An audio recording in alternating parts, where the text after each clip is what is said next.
Welcome back, everyone. Allen County Public Health is with us today. Tammy Goff is to my left. To her left is Sarah Mishakevich. We're talking a little bit about some of the sleeping rules from the American Academy of Pediatrics. They tweak them occasionally, but the basics are still there, right, Yes, Tammy? the basics are very much the same, but in 2022, the American Academy of Pediatrics did release some stronger recommendations in some areas, but the basics are the same. The safest options for infant sleep is follow the ABCs. Okay. A is alone. That means primarily alone in the crib, nothing in there with them. See, that's what we were, no blanket, toys, that kind of stuff, right? Okay. And to make sure the baby's warm now, they have sleep sacks. Okay. So basically it's a blanket they can wear. So it's not bunched up around their neck, Gotcha. but it's nice and flowy and they have room to kick, so it keeps them warm. Okay. And then also no toys, no stuffed animals, Sure. no bumper pads, no pretty cute bedding that we used to do for our kids. That's going to be a tough one for a lot of parents, isn't it? Yeah, so that's the alone part. Okay. B is on their back, and that on their back is on a firm surface. Okay. There's been a trend over the past several years. Some manufacturers made some little swing type sleepy things. Those have all been recalled, and you are not to use those. A baby should not be on an incline at all. It should be flat on its back in the crib. And then C stands for in a crib that is federally approved. Sure. And so that means no co-sleeping. Right. The recommendation now is that the baby be in the room with the parents, but it still have its own sleep space. Okay. So a crib in there, a pack and play. There are some things that will be right beside the bed you can use, but no co-sleeping. And the fear is the parent could roll over on the child, right? Yes, and also whenever the child sleeps, you need to make sure they're in a crib. Okay. A lot of times, caretakers, whether it's a grandparent or a babysitter or a sister, an aunt, that type of thing, they'll lay down to take a nap with the baby and just put the baby on their chest or something. Yeah. So you need to make sure that you're taking the portable crib to the place where the caretaking is happening. I got you. A lot of these other rules designed so you don't choke or suffocation, those kind of things. Is that what we're thinking about? Yeah, and then there's also a few things that don't fit into the ABCs, but it's some other recommendations.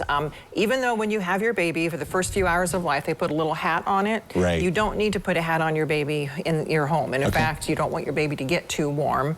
You want to make sure that there's no exposure to smoke, tobacco smoke. So if there's anybody that smokes, have them smoke outside. Sure. And then you also just want to make sure that they're, again, on that flat surface. Right, gotcha. Sarah, some events coming up to kind of teach folks about these things, and also a chance you can see the portable sleeper here, maybe to apply for that, right? Yes, yeah. The Cribs for Kids program wants to help all babies sleep safer. And so we do that by providing the safe sleep education and the opportunity to get a free pack and play cribette. What you see here, we're having an event here at Allen County Public Health, the Cribs for Kids program, next week.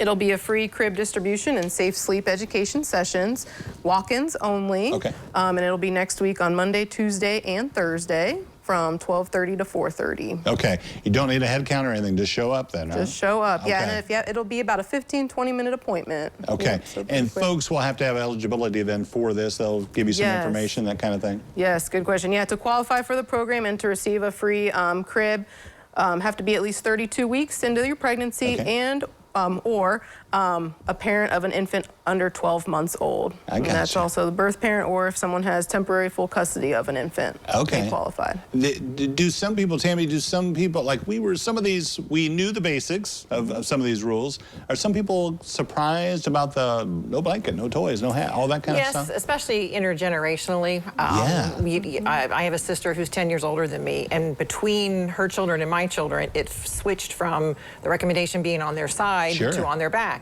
So you still have grandmothers, aunts, sisters that are like, oh, you can't do that. Right. Yeah. So they change, they learn more, they're able to study data more and have a more thorough review of the unfortunate deaths that do happen, and then come out with good recommendations. Well, and that's why these sessions you're having are so important, right? Get the latest stuff that comes out. Yes, yes. And just have that conversation with parents.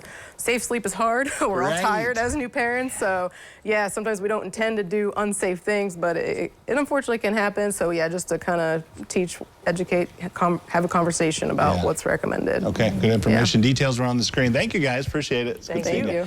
Doug Medical News coming up next on Noon Edition.